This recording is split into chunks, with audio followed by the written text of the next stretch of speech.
Imagine a cold mist rising over the cliffs of Dover, drifting like a ghost across the restless waves. The dawn is pale, uncertain, shivering with the promise of conquest and the dread of resistance. On the deck of his trireme, Julius Caesar stands tall, his cloak billowing in the wind, the metal of his armor glinting beneath the grey sky.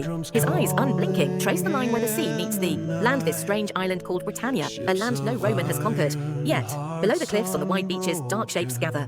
Hundreds, no, thousands of Britons, fierce warriors with their faces stained blue with woad, their hair wild, their voices rising in chants that echo off the stone walls of the cliffs. They have come to drive these invaders back into the sea. They have come to prove that no empire, no matter how vast, can break the spirit of a free people. Caesar watches them calmly, measuring their courage. He is no stranger to war. His campaigns in Gaul have made him legend, and his armies have crushed nations. But even he feels the weight of this moment. This island is more than a conquest. It is a message to Rome itself that Caesar will go further than any general before him. That nothing, not ocean nor barbarian fury, can stand against his destiny. But destiny is never simple. As the first waves of Roman soldiers splash into the freezing surf, shields raised high against a hail of javelins and stones, they feel the raw power of this land. Every step is a struggle, the beach, a killing field where Roman discipline meets Celtic rage. The Britons charge, chariots crashing across the sand, horses screaming, spears thrusting forward. For hours, the battle surges back and forth like the tide itself. No side yielding, no side relenting. Caesar commands with precision, rallying his men with words of iron. But the Britons fight with a freedom that no legionary discipline can quite extinguish.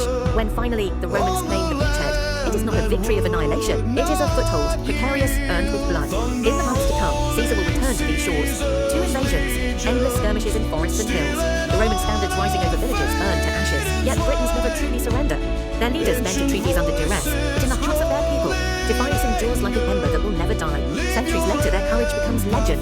The painted faces, the chariots, the warriors, who would not kneel ever when faced with the might of Rome. Their story passes into chronicles and folklore, inspiring generations to resist oppression, to remember that freedom, once tasted, is never forgotten.